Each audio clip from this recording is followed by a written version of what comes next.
마태복음 24장 29절, 30절, 31절 다 하시는 말씀입니다. 같이 읽습니다. 그날 환난 후에 즉시 해가 어두워지며 달이 빛을 내지 아니하며 별들이 하늘에서 떨어지며 하늘의 권능들이 흔들리리라. 그때 인자의 징조가 하늘에서 보이겠고 그때 땅의 모든 족속들이 통곡하며 그들이 인자가 구름을 타고 능력과 큰 영광으로 오는 것을 보리라. 그가 큰 나팔 소리와 함께 천사들을 보내리니 그들이 그의 택하신 자들을 하늘 이 끝에서 저 끝까지 사방에서 모으리라. 아멘. 계시록 14장입니다.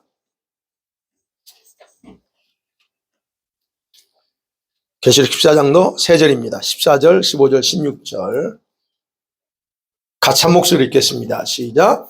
또 내가 보니 흰 구름이 있고 구름 위에 인자 같은 이가 앉으셨는데 그 머리에는 금면류관이 있고 그 손에는 예리한 낫을 가졌더라. 또 다른 천사가 성전으로부터 나와 구름 위에 앉은 이를 향하여 큰 음성으로 외쳐 이르되 당신의 낫을 휘둘러 거두소서. 땅의 곡식이 다 익어 거둘 때가 이르렀음이니이다 하니 구름 위에 앉으신 이가 낫을 땅에 휘두르매 땅의 곡식이 거두어지니라. 아멘. 오늘로서 이제 계시록과 관련되고 우리 재림과 관련돼서 마지막으로 말씀을 전합니다. 오늘 그래서 2주 전에 그랬죠. 2주 전에 그 재림의 목적 첫 번째 신부들 픽업이다라고 말씀드렸고, 그 다음에 두 번째는 오늘 그러면 알곡주수하고 심판이라는 제목입니다. 예, 예수님의 재림에 대해서 오늘 조금 제가 오늘 설교하면 여러분 재림에 대해서 정확하게 뭔가 조금 더 클리어하게 맥이 잡힐 거라고 저는 생각합니다. 여러분 우리가 지금 마지막 때에 살고 있고 그 다음에 마지막 때에 분명히 성경에 기록된 거 보니까 교회가 이 대환란에 남아있게 된다고 하는 것이 분명히 성경에 기록되어 있습니다. 그러면 우리가 이런 그 대환란을 통과해야 될 교회들이 있는데 과연 그러면 이런 점을 생각해 봤어요. 이게 하나님의 원래 작정이었을까 하는 거예요. 교회가 대환란 3년 6개월 동안 이 땅에 남아서 그렇게 적그리스도의 세력에 의해서 환란받고 순교도 당하고 많은 사람이 어려움을 당하고 고통 속에 사는 것을 하나님이 처음부터 그렇게 작정하셨을까 하는 겁니다. 다른 말로 바꿔서 하나님이 이 땅에 존재하는 모든 교회들, 우리 성도들을 향한 하나님의 원래 계획이 무엇이었을까 하는 거예요. 어떤 것 같아요? 하나님의 우리를 향한 계획이. 그 어마어마한 대환란을 통과하게 하는 게 하나님의 작정이었을까? 아니면 그게 아니고 하나님이 원래 마음은 이 환란을 벗어나게 하는 것이었을까 하는 겁니다. 여러분, 교회가 어떤 것입니까? 기본적으로 교회는 아들이신 예수님의 피로 값주고 사신 주님의 몸입니다. 머리가 되시는 주님이 있고 예수님이 머리시고 그 다음에 우리는 그분의 팔다리, 지체라고 그랬어요. 그리고 하나님의 입장에서는 우리가 자신의 백성들입니다. 하나님이 통치될 백성들이에요. 그렇다고 하면 우리가 생각할 거는 그분의 아버지가 자기 백성들이 이런 대환란에 고통 당하는 것을 원했을까? 제가 생각할 때는 원하지 않는 게 기본이라고 생각합니다. 왜냐하면 그 아버지의 성품이 그걸 말해주기 때문에 그래요. 오전에도 말씀드렸지만 어느 누가 자기 자식이 고통 속에 질병 속에 그게 신음하면서 그것도 3년 6개월이라는 기간 동안 쉬지 않고 그런 고통 속에 살기 원하는 부모가 어디 있어요? 아무도 없을 거예요. 그죠? 아버지의 성품이 그렇다는 거예요. 기본이 그렇다는 거예요. 아버지의 그 성품 볼 때는 절대 그게 아버지 원래 계획이 아니다. 근데 그럼에도 불구하고 성경에는 다니엘서나 계시록을 보면 그렇게 기록되어 있어요. 자기 백성들이 대환란에 남아서 최악의 고통을 당하게 될 거라고 그렇게 기록되어 있다는 거예요. 이게 어떻게 이걸 생각해야 되냐. 자, 우리가 이 부분에서 정확하게 여러분이 이해가 돼야 돼요. 이거요. 이게 원래 하나님의 작정이었냐?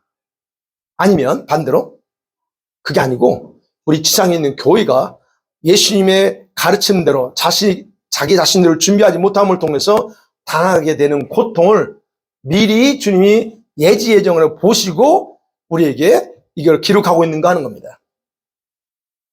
무슨 말인지 이해가 되겠죠? 하나님의 작정인가 아니면 우리가 그걸 당할 거를 주님이 아시고 미리 이렇게 경고하신 거냐 하는 거예요. 자, 우리는 우선 성경에서 하나님의 작정, 하나님의 주권이라고 말할 때 명확한 의미를 여러분이 가지고 있어야 됩니다. 하나님 작정하신 게 있어요. 직접 작정한 거. 하나님께서 세상을 창조하고 인간을 창조하실 때 그렇게 작정하고 창조하신 겁니다. 그건 하나님 작정의 주권이에요. 그러면서 인간이 타락해 버렸습니다. 타락한 인간을 구원하기 위해서 자기 아들 예수를 이 땅에 보내서 십자가에 죽게 하고 그리고 다시 부활하는 과정을 통해서 우리를 구원하겠다는 거, 이것도 작정입니다. 하나님. 우리를 구원해야 되니까. 이건 작정이에요. 자, 그런데 이런 작정을 제외하고는 우리 역사 속에 일어나요. 지금 6,000년의 역사 속에서 일어나는 모든 일들은 자신이 그렇게 작정하고 그대로 되도록 하지 않았다라고 봐야 된다는 얘기예요. 니무르스를 통해서 너 바벨탑 세워 라고 작정하지 않았다는 얘기입니다. 마찬가지로 교회가 이 대환란의 고통 속에 들어가는 것, 그렇게 작정한 것이 아니고 예수님의 경고, 당부를 무시하다가 당하게 되는 불행을 미리 아시고 주님이 그거를 계시 줬다라고 하는 거예요. 그게 요한계시록입니다. 다니엘서도 마찬가지고. 뿐만 아니라 하나님은 불순종하는 교회들을 대환란 속에서 그 모습 보고 그냥 내버려 두지 않아요. 거기에 남아있어요. 그 남아있는 그들을 이제 어떻게 해요? 한 주님이 내버리지 않습니다. 훈련시켜요. 너희들이 어쩔 수 없이 내가 준비하라고 하는 것대로 하지 않아. 그러면 너희 이 과정 가야 돼. 그러면 그 과정을 가는 수많은 교회 성도들을 그냥 주님이 방치해버리는 게 아니고 그런 과정을 통해서 훈련하는 겁니다. 훈련하고 그 다음에 그들이 purify, 정화시키는 과정을 그런 환난을 통해 이용하신다는 얘기예요. 주님이 그렇게 많이 하세요. 저는 그렇게 표현했어요. 즐기신다, 하나님은. 우리가 불순종하잖아요. 그러면 그냥 혼내고 그러고 싶어요. 혼내십니다. 그런데 그럴 때 주님은 혼내기만 하지 않고 그 과정을 통해서 훈련하고 그리고 그 통해서 우리를 사람을 만드는 걸 즐겨요. 그래서 제가 지금 즐긴다고 표현하는 거예요. 그러니까 우리가 기억해야 될 거는 예수님께서 주님의 신부들을 기억하세요. 그래서 첫 번째 그렇죠. 예수님의 진짜 재림의 목적은 신부들 픽업이다. 그러면 여기서 그겁니다. 예수님께서 그 자신의 신부들을 바로 그 무서운 대환란에 남겨놓지 않고 먼저 픽업하시는 이유는 그렇게 주님이 정하셨기 때문에 가능하다는 거예요. 그래서 여러분 적그리스도가 등장하죠. 그리고 대환란이 시작됩니다. 그러면 이 대환란이 시작될 때 이 땅에 있는 자기의 신부들, 즉 흰옷 입고 자신을 정결하게 한 성도들만 바로 천사를 파송해서 또 주님이 친히 오셔서 그들을 픽업한다는 것에 대해서 우리는 이의를 제기할 수가 없다는 얘기예요. 왜요? 그렇게 정했기 때문에. 자, 그러면 이런 걸 통해서 예수님께서 우리에게 가르치고 싶은 게 뭐냐는 겁니다. 주님 그렇게 정하셨어요. 그래서 정하고 그대로 하셔요. 그럼 뭘 가르치려고 하냐는 우리한테. 이거 간단합니다. 준비된 자, 흰옷 입은 자가 되라는 거예요. 그래야 너희가 이런 불행을 당하지 않는다. 이거를 지금 주님이 우리에게 그거를 가르쳐주고 싶은 겁니다. 자, 그런 면에서 이제 오늘 내용을 볼 거예요. 자, 첫 번째, 그러면 재림의 본질이 뭐냐는 거예요. 진짜 재림이 뭘 의미하느냐. 우리가 흔히 말하는 재림, 이해하고 있는 재림, 그런 차원이 아니고 진짜 재림이 본질이 뭐냐는 거예요. 본질적인 재림의 의미는 두 가지예요.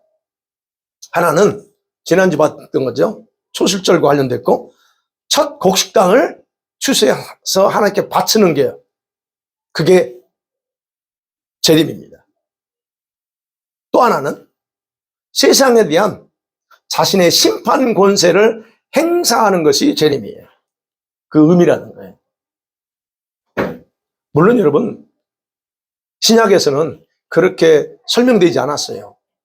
내가 재림하는 것은 이 첫 곡식단 내가 하나님께 바치려고 온다라고 구체적으로 그렇게 설명은 되지 않았다는 거예요. 그러나 분명한 것은 주님께서 어떻게 그러냐. 오늘 본문의 마태복음 24장에 나오는 것처럼 천사들을 파송해서 택한 자들을 사방에서 모은다라고 표현되어 있고 또는 재림한다, 강림한다라고 이런 말씀으로만 기록되어 있어요.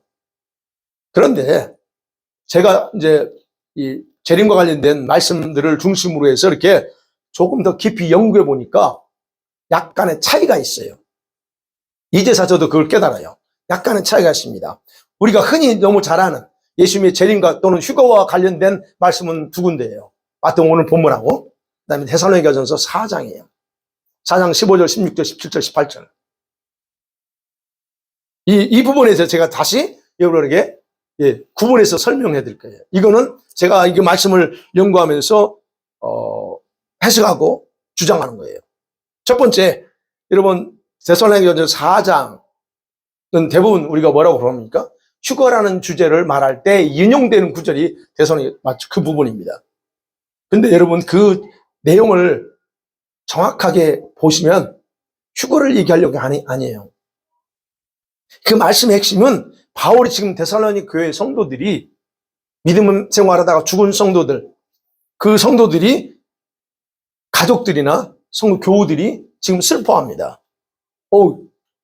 자기들이 죽기 전에 예수님이 올 거라고 생각했는데 돌아가셨어요.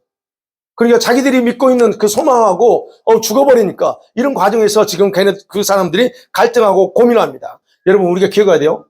우리 예수님 부활, 죽은 자들의 부활과 예수님의 그 재림은 세상 사람들의 공포입니다. 두려움이에요. 예수님이 오시기 전부터 그들은 두려움에 잡혀요. 그러면 그게 어느 시점일까 하는 거예요. 어느 시점? 환란이 다 끝난 때일까? 아니면 환란 중에 일어날까? 여러분 이렇게 표현해 볼게요. 외국 사람들, 이건 우리 생각이고 저 외국 바깥에 있는 사람들, 글로벌리스트라고 하는 사람들, 얘네들이 지금 세계를 통제하려고 하는 이런 사람들은 그런 사람들이 지금 왜 우리 기독교에서 말하는 부활과 휴거를 예측하고 대책을 그들은 세울까요? 여러분 그들 휴거에 또 부활에 대해서 대책을 세우고 있습니다. 그 사람들이 우리들보다 더 부활을 믿어요. 휴거도 믿습니다. 그래서 대책을 세우고 있어요. 어떤 대책이에요? 나사와 연결되어 있어요. 그 사람들은. 지금 나사를 어디 건축해요? 저거 위를 건축하잖아요. 그래서 걔네들은 지금 자꾸 UFO 얘기도 하고 외계인 얘기하고 다 만드는 얘기예요. 왜 걔네들이 그 얘기하냐? 그러면 왜 그 사람들이 그런 휴거와 부활에 맞는 대책을 세워서 지금 하고 일기를 꾸미고 있느냐는 거예요. 우리보다 더 그들이 더 잘 믿고 있어요. 부활이 일어날까? 그럼 그게 언제 일어날까 하는 거예요. 만일에 제가 아까 환란이 다 끝난 후에 일어나냐? 아니면 환란 중에 일어날 거냐? 그렇다면 만일에 이게 둘 중 하나 정해야 돼요. 만일에 환란 후에 부활이 일어난다면 논리적으로 맞지 않습니다. 무슨 말이냐면 논리적으로 맞지 않다는 것은 아니 환란 다 끝나고 나서 부활이 일어나면 세상 사람들 우리 여기서 말하고 있는 부분에 대해서 그건 공포가 아니에요. 다 끝나고 오니까. 그러나 적그리스도의 통치 초기에 일어난다 하면 지금 그게 가능해요. 왜 아까 그랬죠. 왜 휴거와 그다음에 부활의 대책을 세우고 있느냐는 거예요. 부활과 휴거는 우리가 말하는 그런 휴거는 적그리스도의 세력들에게 두려움의 대상이고 거기 맞는 대책을 세워야 돼. 그러면 걔네들 초기에 대책을 세운다는 얘기예요. 그러니까 적그리스도 통치 초기에 부활 또는 휴거가 일어나요. 그래서 제가 말씀드린 데살로니가전서 4장은 에서 말하는 이 부활은 예수께서 첫 열매로서 준비된 성도들을 픽업하러 오실 때 일어날 일을 기록하고 있다라고 해석해야 되는 거예요. 그래서 데살로니가에서 보면 다른 거 없어요. 그냥 그걸로 끝납니다. 오실 때 다 휴거되고 일어난다라고 말해요. 그런데 오늘 마태복음 24장 너무나 잘 아는 24장 29, 30, 31절 말씀 이 내용을 보면 환란 후에 일어날 일이라고 정확하게 기록하고 있어요. 그죠? 29절 보세요. 그죠? 그날 환란 후에 그때 인자의 징조가 보이겠고, 그렇죠? 30절에.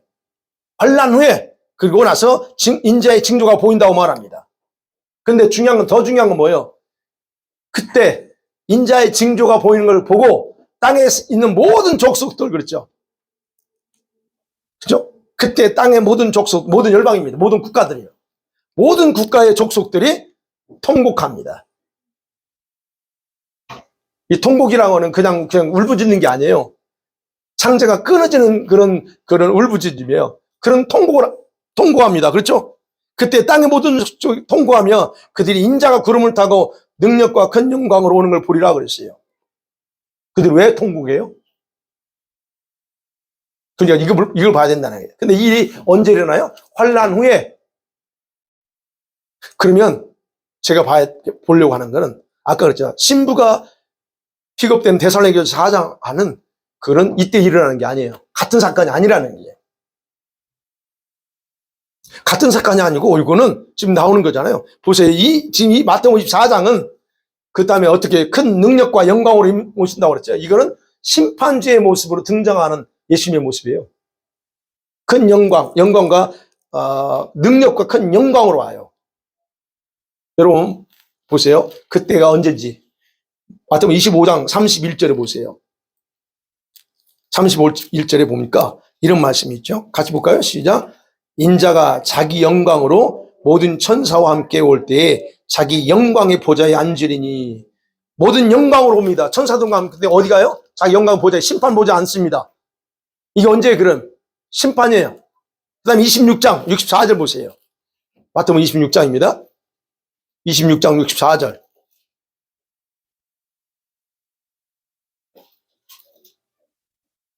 같이 볼게요. 시작. 예수께서 이르시되 너가 말하였느니라. 그러나 내가 너에게 이르노니 이후에 인자가 권능의 우편에 앉아있는 것과 하늘 구름을 타고 오는 것을 너희가 보리라 하시니. 예, 지금 그렇죠? 하늘 구름을 타고 오는 걸 너희가 보리래요. 본대요. 지금 이게 뭐 언제라는 얘기예요? 신부들을 픽업할 때 오는 게 아니고 지금 이들은 그 다음에 계시록 1장 7절 나오잖아요. 볼지어다 거기서 나옵니다. 볼지어다 그가 구름을 타고 오시리라 그래요. 구름을 타고 옵니다. 누누이 말씀드리면 여기서 말하는 구름은 지금 하늘에 떠 있는 구름이 아니에요. 네. 예수님 올라갈 때 그 구름이 하늘 구름이었나요? 아니요. 하늘의 구름, 천상에 있는 구름이에요. 그거 타고 올라가는 거예요. 그럼 그 타는 거 오신다. 그러면 그 다음에는 각 사람의 눈이 본대요. 각 사람의 눈. 그 지금 마태복음 24장 30절이에요. 모든 족속이 그걸 보고 애통해요. 그 다음에 그를 찌른 자도 봅니다. 특징이 그래요. 각 사람의 눈이 보고 그를 찌른 사람이 뭔데요? 아니 이미 찌른 사람은 누구예요? 이 사람은 다 지금 없어요. 존재하지 않습니다. 근데 본대요. 이 의미를 어떻게 해석하냐 이건 약간 어렵습니다만 그게 본대요. 그 다음에 뭐예요? 그 다음 땅의 모든 족속들이 그로 말미암아 애곡하리라 그래요. 통곡하리라 그래요. 그 지금 이게 지금 마태복음 24장 30절 같죠? 계시록 1장 7절에도 땅의 모든 족속들이 예수님으로 말미암아 그 영광스러운 영광과 큰 능력으로 오시는 예수님 보고 통곡한다 말합니다. 자, 포인트는 그겁니다. 이 모습은 마태복음 24장은 만민이 다 보는 가운데서 강림하는 사건이에요. 그게 스가랴서 14장에서 어디 쓴다고 그래요? 감난산. 네. 그게 바로 그 부분이에요. 그럼 이게 우리가 흔히 말하는 예수님의 휴거 사건, 우리 마태복음 24장은 그걸 얘기하는 게 아니에요. 자, 그래서 제가 말씀드린 구분하는 건 제가 조금 더 연구했다. 데살로니가전서는 그런 휴거지만 그것도 물론 우리가 한자로 휴거지만 이거는 이 마태복음 24장과는 같은 내용이 아니라는 거예요. 마태복음 24장은 환란 후에 있을 심판을 위한 주님의 재림이라는 거예요. 강림이라는 거예요. 자, 근데 이제 우리가 재림은 재림이에요. 근데 이제 이걸 계시록 14장이나 19장의 말씀과 연관해서 분석해 보면 우리가 흔히 말하는 휴거가 아니라는 거예요. 이건 지금 24장은 휴거가 아니고 뭐라고요? 알곡 추수라는 거예요. 아까 우리 봤죠? 14장 15, 16, 14장 14절 15, 16 땅의 곡식 다 익었습니다. 당신이 나서 유대로서 거두세요 라고 하면 알곡 주스라는 거예요. 그러면 초실절에 우리 봤던 거 첫째 딸은 이미 드렸어. 그 다음에 뭐예요? 이제 그 다음에 드리고 나서 알곡을 추선다고 그랬죠? 순서가. 자, 그러면 마태복음 24장은 심판하기 전에 지상에 남아있는 성도들을 추수하는 내용이라는 거예요. 그러면 그때도 역시 마찬가지요. 천사를 보내서 추수합니다. 그러면 그 부분 뒤에서 이제 제가 더 설명할 거예요. 그러면 보세요. 그러니까 예수님의 재림의 본질이 뭐냐 하는 건 초실절의 첫 곡식단에 해당되는 특별히 하나님께서 준비된 자들을 픽업하고 죽은 자들 중에서 부활함을 얻기에 합당히 여긴 자들이 부활하는 사건이 그게 바로 재림이에요. 그때 일어나요. 이때 마태복음 24장 지금 이게 31절 나팔소리 이렇게 이때 부활이 일어나는 게 아니라는 거예요. 그래서 부활의 본질은 그거다. 재림의 본질. 자꾸 헷갈리네. 재림의 본질은 그거다 하는 거예요. 그 다음에 두 번째 그러면 자 신부에 대한 부분을 얘기하고 그다음에 그러면 자 이렇게 픽업되지 못한 남은 자들의 성도들이요. 남은 사람들의 이 운명은 이 지상에서 어떻게 되냐 이미 아는 얘기죠. 제가요 이걸 말씀 준비하면서 우리 전 세계 기독교인이 몇 명인가 한번 조사를 해봤어요. 근데 뭐 이렇게 많이 있는데 현재 인구가 작년부로 80억이 넘었다는 거 아시잖아요. 인구가 80억이 넘습니다. 전 세계 인구야. 근데 21년 기준으로 해서 전 세계 기독교인의 수가 어느 정도인가를 제가 검색해 보니까 최근 거, 이게 가장 최근 거. 분리했어요. 25억이 좀 넘어요. 근데 이제 그거를 카톨릭이랑 합쳐졌기 때문에 그걸 분리해봤어요. 그래서 기독교 중에서 캐톨릭은 13억이라는 거예요. 많아요. 캐톨릭이. 우리 기독교도 많아요. 그 다음에 우리 기독교, 우리 진짜 흔히 말하는 기독교는 12억이 조금 넘어요. 그러니까 캐톨릭이 더 많아요. 네. 그런데 여기에는 이 12억이라고 하는 이 숫자에는 문제는 우리가 말하는 이단들이 다 왔어요. 몰몬교도 있고 안식교도 있고 다 여호와증인들 다 포함된 숫자예요. 그래서 일반적으로 이제 이거를 분류할 때 복음적인 흔히 말하는 복음적인 그런 기독교인은 8억 5천 명 정도 된다라고 그렇게 추산을 할 뿐입니다. 정확한 추산은 몰라요. 9억을 잡아 보자고요. 자, 그러면 데살로니가 후서 2장에 적그리스도가 등장, 예수님 재림 전에 두 가지 사건이 일어나고 있죠. 교회가 배도한다. 그럼 봐요. 배도할 때 9억을 잡았을 때 성경에 보면요. 개신교인 중에서 전체 교회의 3분의 2에 해당되는 6억 명 정도가 엄청난 배도를 하게 될 거예요. 적그리스도를 추종하게 될 거라는 거. 그럼 이 3분의 2가 어디에서 근거하냐? 스가랴 13장이에요. 스가랴 13장 7절이 9절에 나옵니다. 3분의 2는 망하고 3분의 2는 남았어. 그 3분의 1을 주님이 그런 풀무불을 던져버립니다. 그렇게 나와요. 그거는 이제 보시면 돼요. 이스라엘 백성들과 관련된 거지만. 그 다음에 이제 보자고요. 그러면 3분의 6억이요. 제외돼, 배교했어요. 나머지 3억이에요. 그럼 3억 중에서 과연 우리가 생각하는 몇 프로가, 몇 명이 예수님을 기다리고 예수님 맞이하려고 진짜 그럴까 하는 거예요. 숫자적으로 정해보자는 거예요. 그럼 우리가 좀 이제 높게 잡아서 50대 50으로 나눠보자고요. 그럼 3억 중에 50대는 뭐예요? 1.5잖아요. 1억 5천이에요. 그러면 1억 5천이 인구가 성도들이 주님을 기다린다라고 해봐요. 그러면 그 기다린다고 하는 모든 사람들이 다 이렇게 주님 앞에서 신부로처럼 정말로 그렇게 살까? 저는 그렇게 또 안 보거든요. 거기서 주님을 기다린다고 하지만 모든 사람이 우리도 마찬가지잖아요. 나름대로 이 마지막 때라고 알면서도 기다리고 있으면서도 사실은 정말로 자기가 주님 모신다면 그분 앞에 부끄러운 모습으로 서려고 준비하면서 다 사는 건 아니에요. 그렇다면 그 1억 5천 중에서 50%또 나눠서 보세요. 정말로 7,500만 정도가 정말 거기서 주님을 애타게 사모한다고 정해보잖아요. 그러면 그분들 빼고 나머지 그렇다면 이제 보는 거예요. 통계적으로 볼 때 그냥 주님을 사모하는 사람들 할 때, 50%, 1.5, 1억 5천을 낸다 생각해요. 그러면 1억 5천이 다 대환란에 남지는 않겠지만, 그게 남았다 생각해봐요. 그렇다면 이들 모든 과연 어떻게 될까 하는 거예요. 1억 5천은 아니겠지만, 그럼 1억 5천이 많죠. 숫자는요. 작은 수는 아닙니다. 그런데 80억에 비워보면 많은 게 아니에요. 그럼 우리 성경에 나오죠. 성경에 순교자의 수가 정해져 있어요. 14만 4천. 그죠?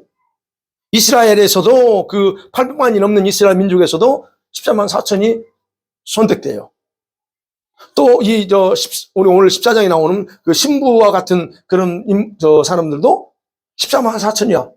그러면 1억이든 7천이든 간에 7,500만이든 간에 그 수에 보면 14만 4천이면 숫자적으로 보면 진짜 적은 거예요. 프로 따지면. 그러니까 주님이 한탄하시는 게 그거예요. 그렇게 많은 교회가 있고 성도들이지만 진짜 이 주님 앞에 좀 이렇게 인정받고 알곡이 되는 성도는 극수수라고 주님이 한탄하거든요. 얼마 많지는 않다. 근데 이 사람은 14만 4천을 쭉 이렇게 길거리에다 쫙 펴놔봐요. 그럼 멀리서 볼 때 어느 정도 될까요? 어마어마한 거예요. 14만 4천도. 그래서 보잖아요. 계시록 7장에 보면 허다한 물이 술을 셀 수 없어. 요한에 볼 때 환상에 보는데 술을 셀 수 없는 인물이야. 근데 그게 7천만을 얘기하는 게 아니고 쭉 나이로니까 안 보여. 14만 4천. 그러니까 거기서도 헤아릴 수 없다고 그래요. 그러면 우리가 이런 걸 볼 때 과연 우리가 통계적으로 이렇게 숫자를 나누지만 얼마나 많이 구원받을까? 또는 얼마나 많은 성도들이 주님 맞이할 준비를 하고 살까 하는 거예요. 조금 숫자가 많지 않아요. 그래서 우리가 생각해 드릴게요. 그러면 이렇게 짧게 생각해서 7억 1,500만이 대환란에 남는다. 최대한 이렇게 해서 할 때 생각해요. 그러면 이 성도들이 어느 누구도 그런 끔찍한 대환란에 남으라고 강요한 적이 없다는 거예요. 7,500만 대환란 남어. 주님이 작정하신 게 아닙니다. 환란에 남게 되는 것도 역시 하나님 계획이 아니었다고 그랬어요.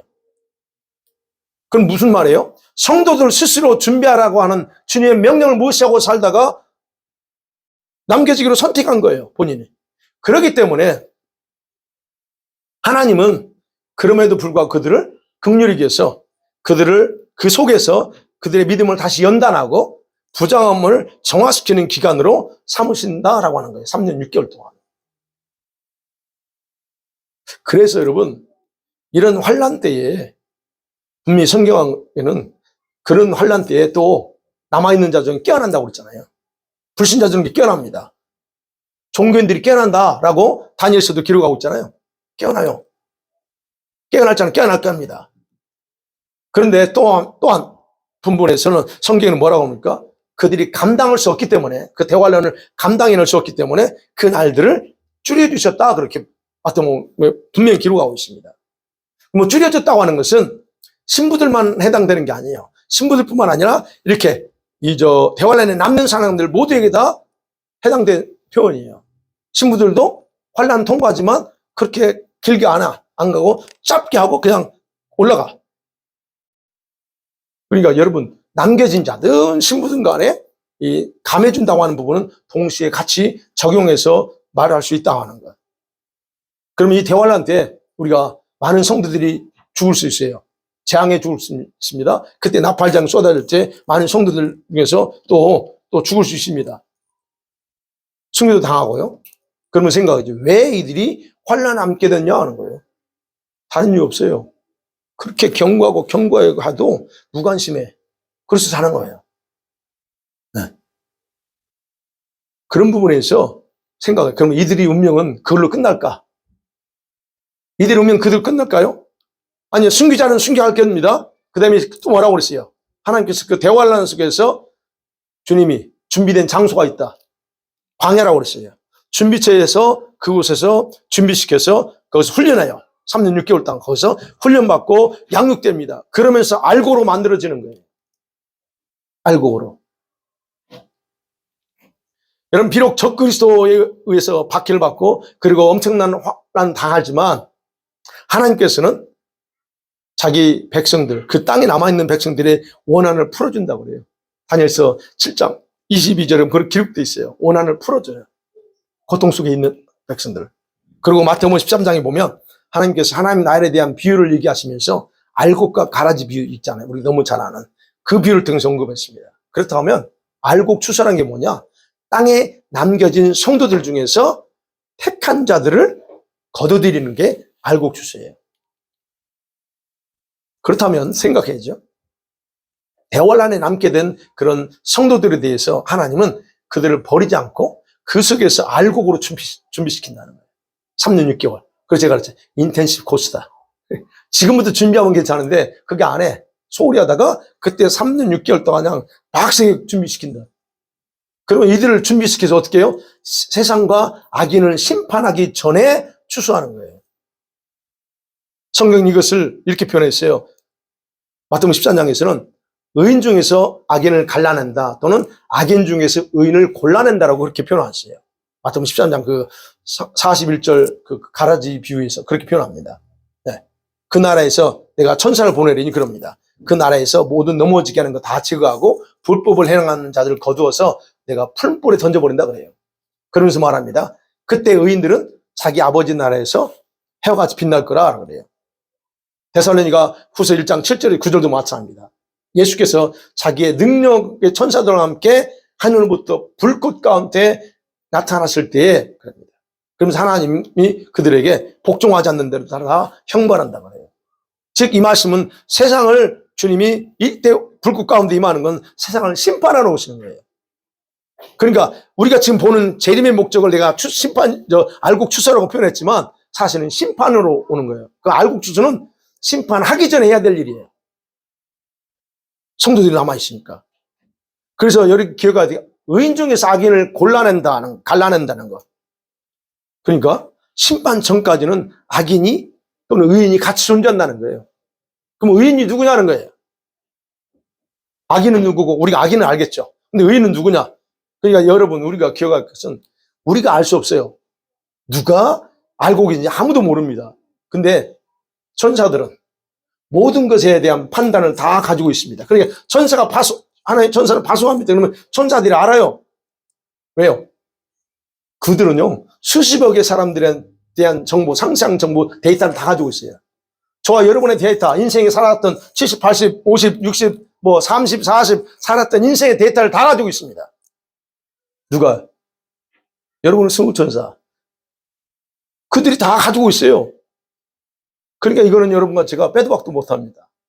그러니까 지금은 거룩한 것 같고, 지금은 내가 의인인 것 같고, 지금은 내가 정말 하나님 앞에서 신실한 것 같아. 예, 맞아요. 신실해야 되고 또 우리가 구원받는다는 건 변함이 없어요. 그러나 아무도 몰라요. 내가 어떻게 변질될지 내가 아무도 몰라요. 지금은 내가 믿음 갖고 있지만 그러지 말아야 되지만 아무도 모른다니까. 지금은 그래서 이런 확신 속에서 나는 구원받은 하나님의 자녀, 나는 반드시 이런 확신에서 살지만 그러나 이때 아무도 모른다는 거예요. 그러니까 누가 의인인지 악인인지 그때 주님 천사들을 통해서 확인해. 그래서 우리는 지금 우리가 그래서 날마다 회개해야 됩니다. 늘 강조하죠. 회개해야 돼. 회개할 게 없죠. 옳죠. 제가요 아침에 엊그젠가 날씨가 하루 화창해 장나잖아요. 그럴 때마다 느끼는 거예요. 아침에 햇빛이 비치면 제가 바로 비치거든요. 그러면요 그냥 이런 평소 때는 바닥에 먼지가 안 보여요. 먼지가 안 보여.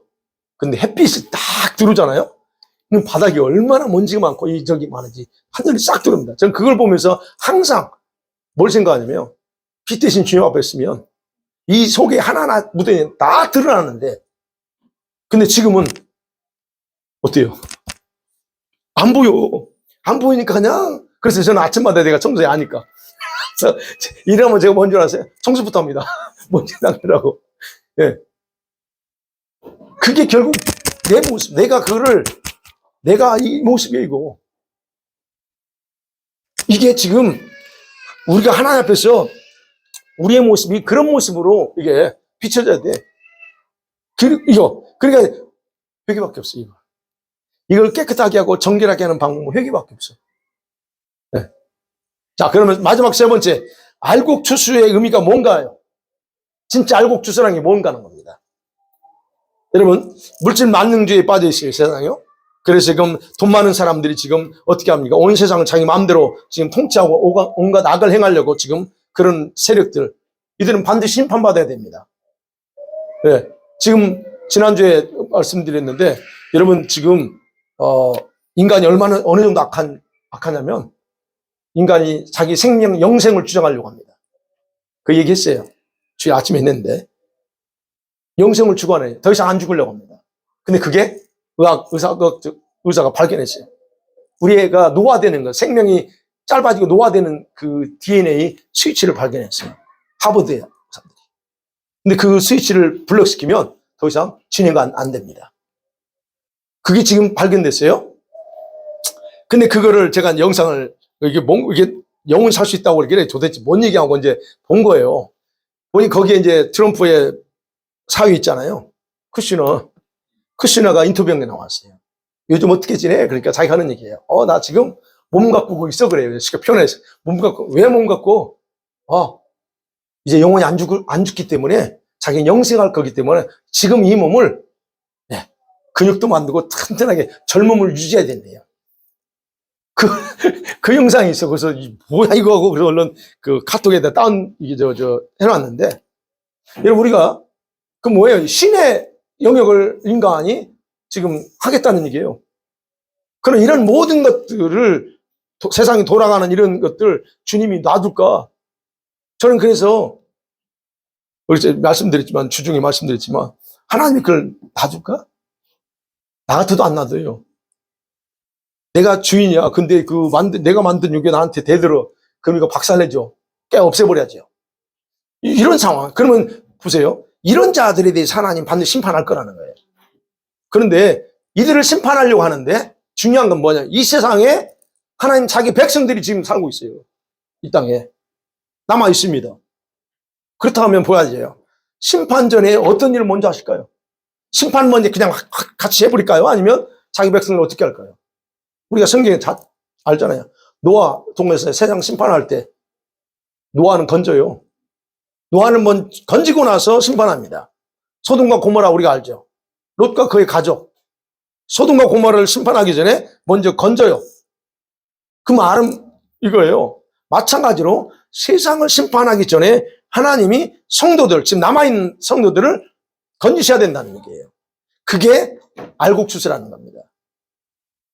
주님이 알곡을 추수하려고 오는 게 아니고 세상을 심판하려고 하는데, 심판하려는데 세상에 자기 자녀들이 남아있어. 그걸 추수하는 거예요. 그래서 계속 14장 그 내용이에요. 근데 추수는 그 남아있는 성도들이 온전해서 하는 게 아닙니다.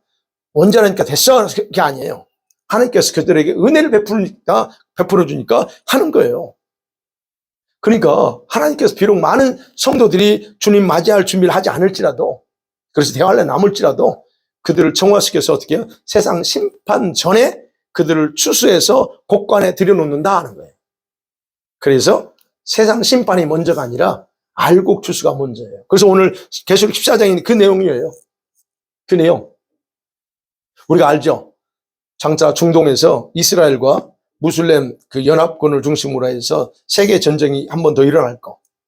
그러면 봐야죠. 이 전쟁이 언제 일어날 것인가에 대해서 계시록 19장이 기록되어 있어요. 계시록 19장.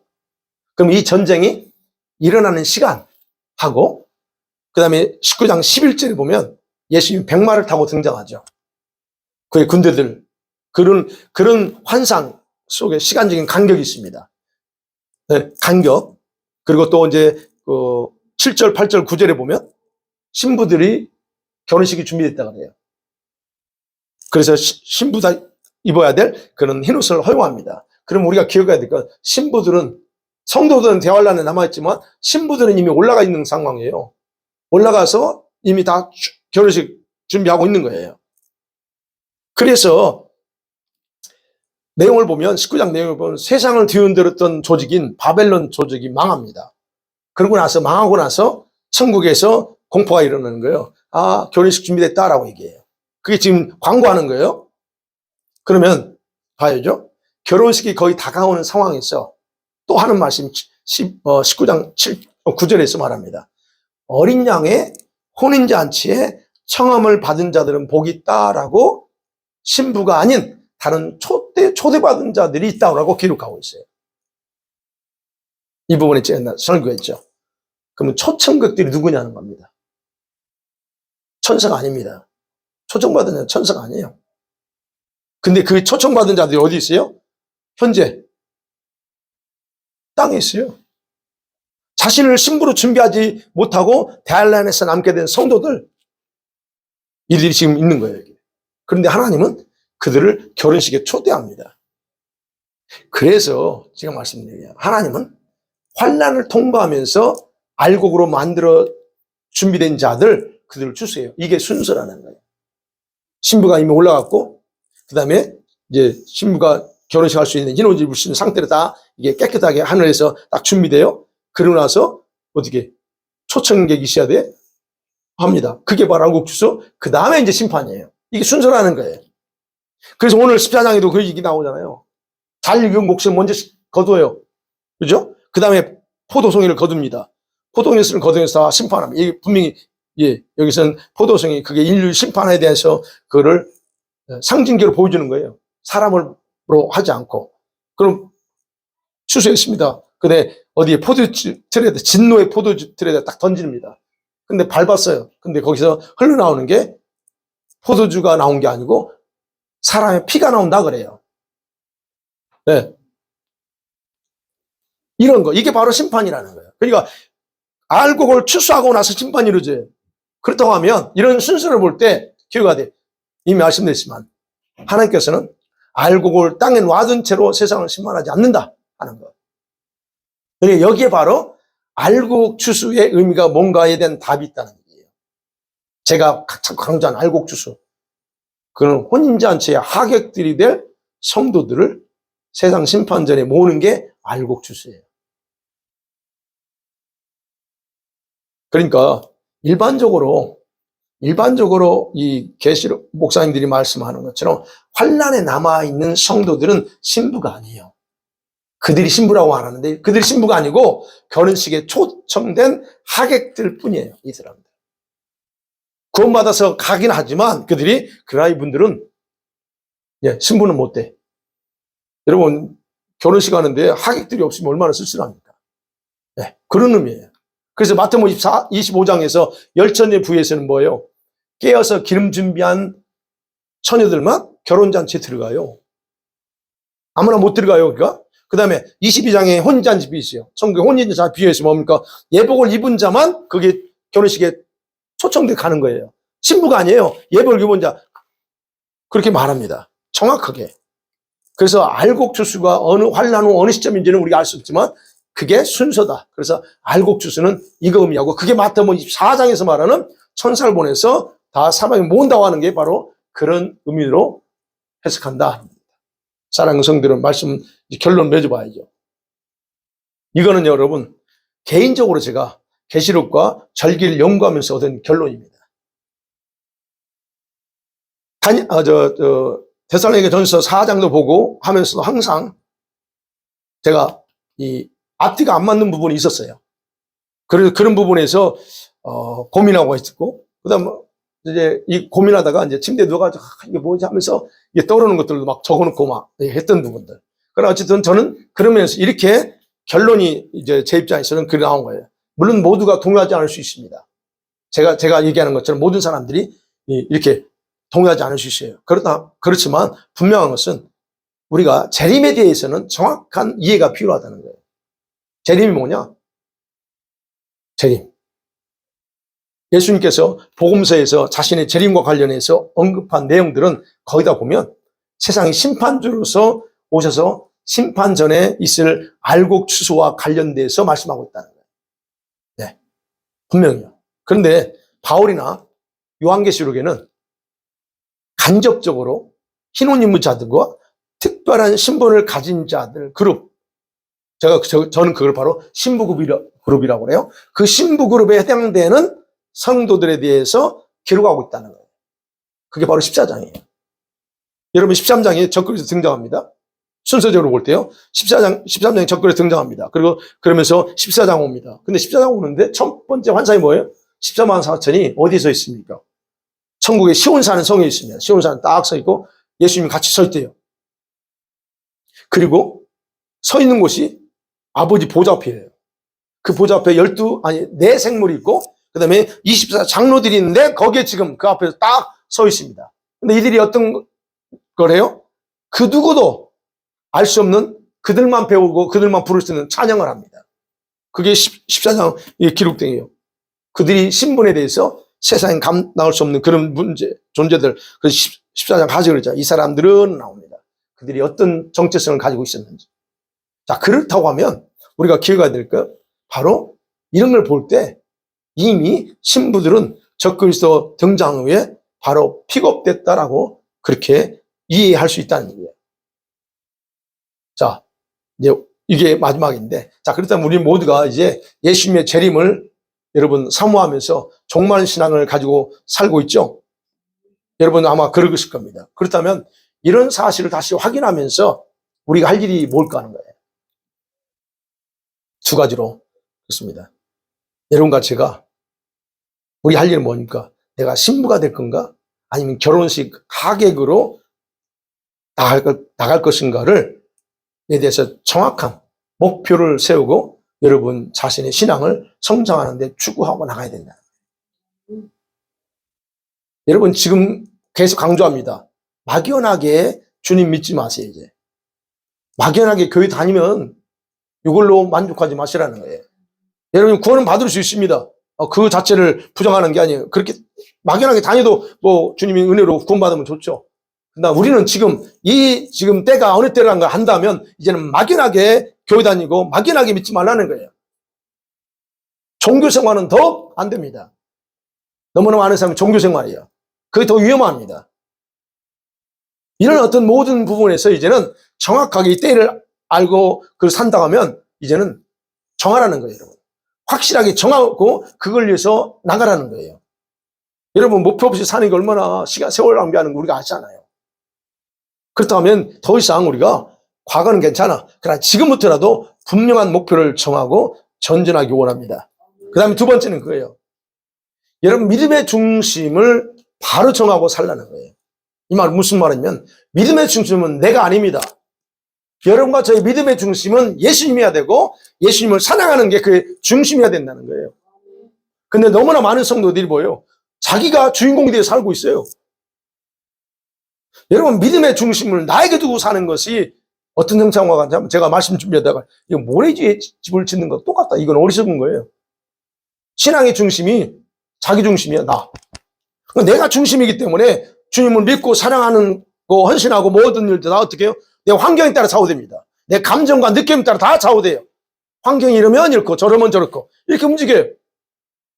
그 신앙이 뭐가 문제예요? 중심이 자기예요. 아까도 물어봤어요. 1부 때. 태양이 돕니까? 지구가 돕니까? 아니요. 태양이 돌아요. 우리는 그렇게 생각하는 신앙인 중에서 그런 사람이 많다니까요. 빛 대신 태양 대신 태양은 우리 주님을 상징해요. 태양이신 그분을 중심으로 지구가 돌아야 되는데 아니고 태양이 돌게 만들어. 이게 무슨 말인지 아시겠죠?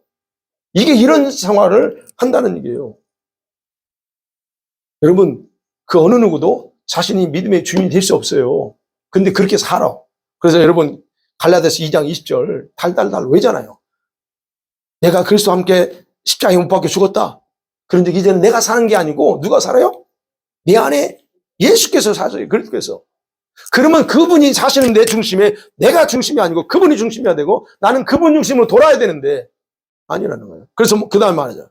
그런데 내가 지금 현재 육체 가운데 사는 건 뭐 때문에 살아요? 나를 사랑해서 자기 생명을 바치신 하나님의 아들을 예수님을 믿는 믿음 안에 사는 거예요. 그런데 믿음이 아니 뭐냐는 거예요. 그 믿음의 안에 포인트가 어디냐는 거예요. 내가 아니라는 거예요. 이렇게 우리가 그 부분에 있어. 그러니까 여러분 믿음의 중심축이 뭐예요? 보자는 겁니다. 여러분 믿음 생활 지금까지 생활하고서 믿음 중심축이 누구예요? 뭐예요? 무엇에 의해서 여러분과 저의 믿음이 좌지우지 됩니까? 이걸 보셔야 돼. 그래서 여러분 이제는 그렇게 우리가 너무 오래 살았잖아요. 20년, 30년 뭐 신앙생활 하면서 내 중심으로 모든 걸 살아왔어요. 그러면 언제까지 우리가 그렇게 갈 거냐는 거예요. 그러지 말고 이제는 그 중심을 나에게서 예수님께로 바꾸며 살기 원합니다. 우리 성도들이요, 그랬으면 좋겠어요. 신부가 되기 위해서 거기 목표를 두고 정하고 모두가 성장했으면 좋겠습니다. 그렇게 되면요, 여러분, 제가 자신 있게 고백하는 것 중에 하나는 우리 예수 생명교회 이 밴쿠버 교회 중에서요, 주님이 가장 깊은 관심을 가진 교회입니다. 저는 그렇게 그 부분에서 누구한테도 자신 있게 말할 수 있어요. 그렇다면 여러분과 제가 이런 것에 목표를 두고 간다면 주님은 더 우리를 더 두 눈을 부릅뜨시고 우리를 바라보고 우리를 도우실 거라 확신합니다. 옆에 분과 인사해. 일부 입대 그랬어요. 옆에 분과 인사했어요. 신부가 되도록 주님만 사랑합시다. 아멘, 할렐루야. 예, 그렇게 우리가 진짜 소망하고 나갔으면 좋겠습니다. 이 시간에 말씀 생각하면서 다시 한번 통성 기도해요.